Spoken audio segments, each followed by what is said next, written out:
habang nasa biyahe, syempre meron na naman kaming bagong binili ni Atsi.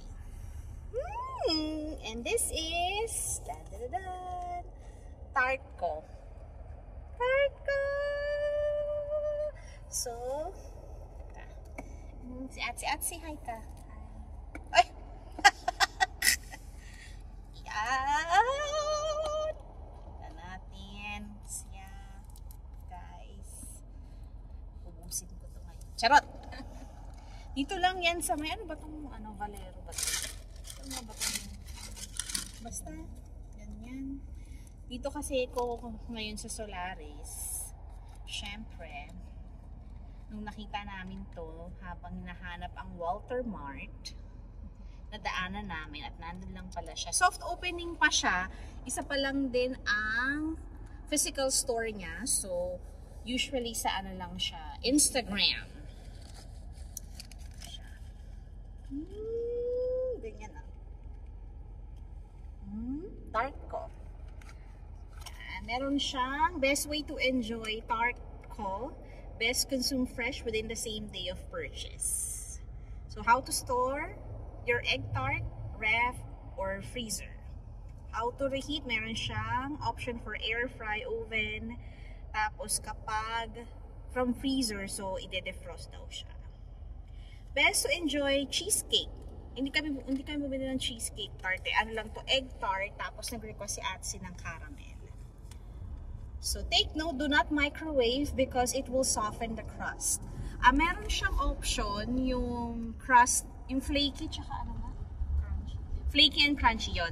Ang in-order namin is yung flaky. Ay, nag-lag. Dali, yan. Live to kasi guys. Charot. Sana live ko rin siya ma-upload.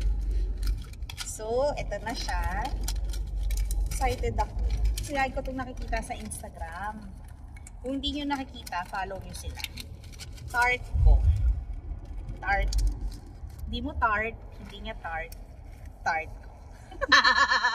Baliwag ko siya. Ayan siya! Korean pala siya. Kaya kanina itong to si Ate Fel kasi mga Korean yung mga kanta. Yun, guys! Excited ako. Kakain na ako. Nag-hand sanitizer na ako pero ulitin. So, ang cute pa ng store niya. Meron pa itong mga salamin-salamin. Tapos, mababait and friendly ng mga staff. So, kukuha ako. Ayan. Ano ba yung driver ko? Charot! Hindi, joke. Driver ko. Pasensya na kayo, guys. Ano yung ganyan? Kunin ko yung una natin titikman yung caramel. Charot! Hindi, joke lang. So, ganyan siya kalaki, guys. Sandali. Sandali nga. Ano ba yun? Sandali lang. Sandali. Woo! Ganyan siya kalaki, oh. Ayan. Malaki niya. Malaki siya. Kala nyo. Wala pa lang laman sa loob. Tapos, thank you, Lord. Ay, excited ba kayo? Excited ako. Kakagat ako. Tignan natin kung talagang flaky siya. So, dapat para siyang para siyang parang siyang turnover. So,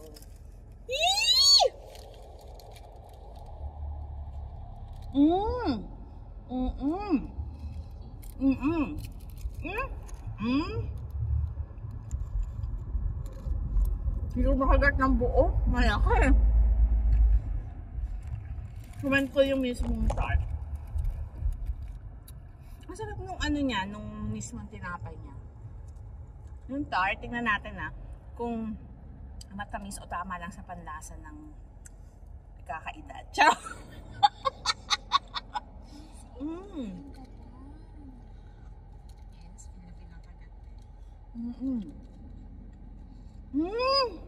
Hindi mo kami.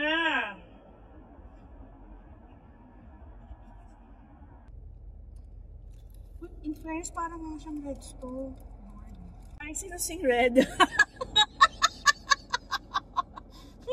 Nakalimutan.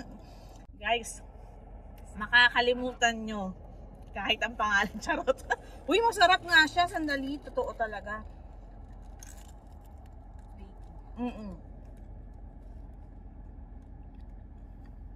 Hindi mo kinaalok. Drive ka kasi. Fake siya, pero hindi siya messy. Mapatipang sa atin. Laki naman ang kagat. Nasa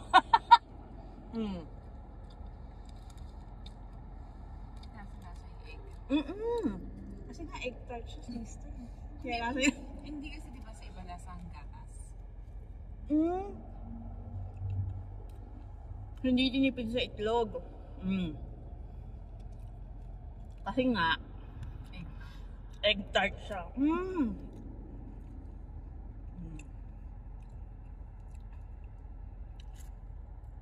Pero gusto ko siya kasi hindi siya matamis. Yung nga na medyo pricey siya. Itong 4 pieces, nasa 673 siya. Pero para sa akin naman, okay naman siya. Gusto ko siya. Pwede siyang for me, pwede siyang pang merienda. Hindi siya more pang dessert kasi hindi siya matamis. Pwede siya, masarap siguro kung may kape. Ati tayo mamaya uwi may kape. Pero, masarap to guys. Again, kung gusto nyong i-try, tart ko, hindi mo tart, hindi niya tart. Tart ko. Ganon. Pag bumili kayo, ganon din kayo. Kasi hindi para sa iba yung tart. Kasi tart nyo. Ganon.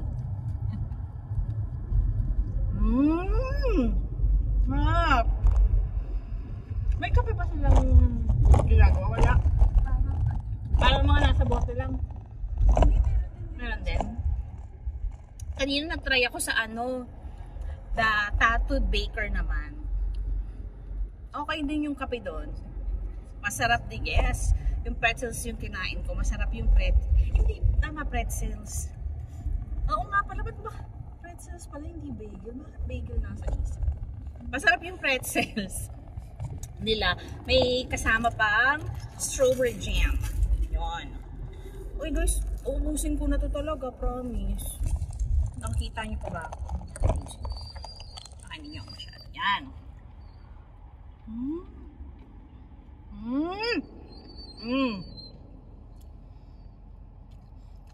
Tapos parang feeling ko siya, puro siya, hindi siya yung hinaluan ng harina. Kasi tingnan, makikita mo yung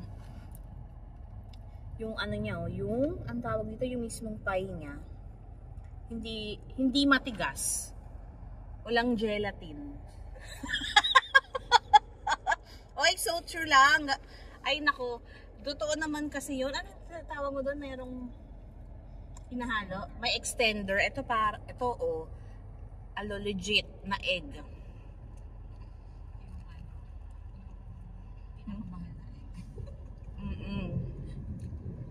Pero masarap ka, guys. Sarap lalo siya kung siguro mainit to. Pero kasi hindi ko na naintay makauwi. Kasi gusto ko na nga siyang kainin.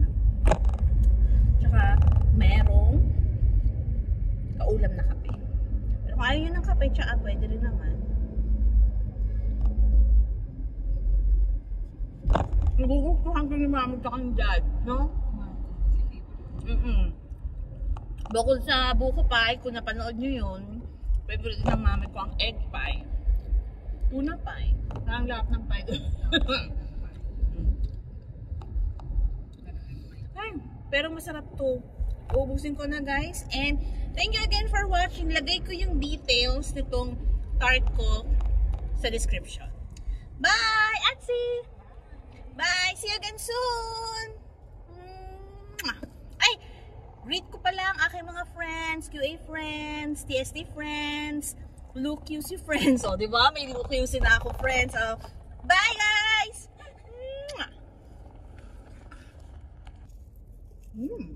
Si Dottie.